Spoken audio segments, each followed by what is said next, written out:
നായനാർക്ക് അതുപോലും ഉണ്ടായിരുന്നില്ല. അംബാസഡർ കാറിൽ വളരെ ശാന്തമായിട്ട് പോരുന്ന ആളാണ് നായനാർ.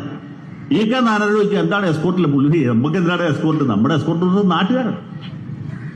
നാട്ടുകാരാണ് എന്റെ എസ്കോർട്ട് എന്ന് പറഞ്ഞാണ് ഈ K Nayanar.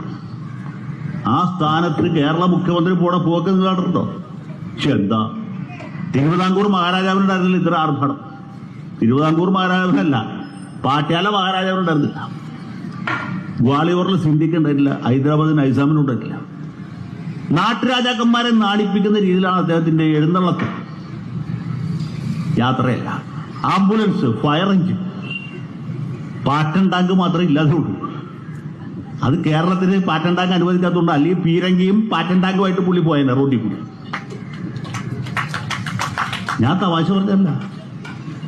French president India coffee house പോലുള്ള സ്ഥലത്ത് വന്ന് ചായ കുടിച്ചിട്ട് വളരെ നിസ്സാരമായിട്ട് മൂട്ടിലും പൊടിയും തട്ടി.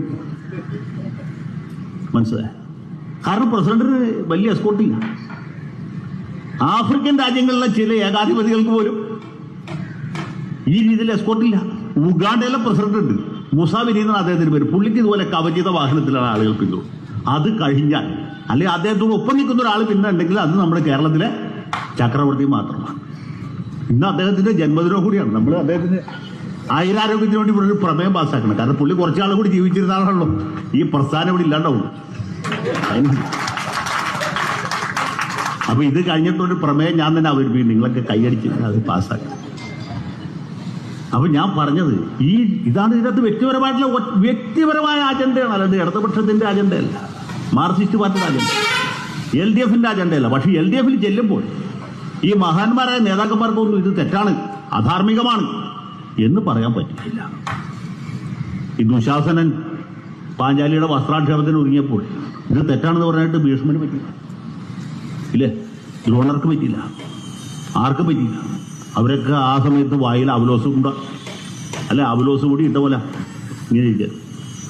അതാണ് നമ്മൾ ധാർമ്മികമായ പരാജയം. ഇതാണ് ധാർമ്മികമായ അപചയം എന്ന് പറഞ്ഞതാണ്. അപ്പൊ ആ ഒരു ദയനീയമായ അവസ്ഥയിലാണ് ഇന്നിപ്പോൾ കേരളത്തിൽ ഈ ഭരണമുന്നണിയുടെ നേതൃത്വം. അവർക്ക് പറയാൻ പറ്റുന്നില്ല. പക്ഷെ എല്ലാവർക്കും അറിയാം ഇത് തെറ്റാണ്, ഇത് അധാർമികമാണ് എന്നത്. ശരിയായ ഇടതുപക്ഷക്കാരൊക്കെ സത്യത്തിൽ സമരത്തിന് അനുകൂലമാണ്. ഇടതുപക്ഷത്തുള്ള ഇടതുപക്ഷക്കാർ, വയറ്റിപ്പഴപ്പുകാർ പോലും ഇവരോട് ചെയ്യുന്നത് തെറ്റാണ് എന്ന അഭിപ്രായമാണ്. പക്ഷെ ഒരാൾക്കും ഇത് തെറ്റാണ് എന്ന് പറയാനുള്ള ചങ്കൂറ്റമില്ല. അതാണ് നമ്മുടെ കേരളം ഇന്ന് നേരിടുന്ന ഏറ്റവും വലിയ പ്രശ്നം.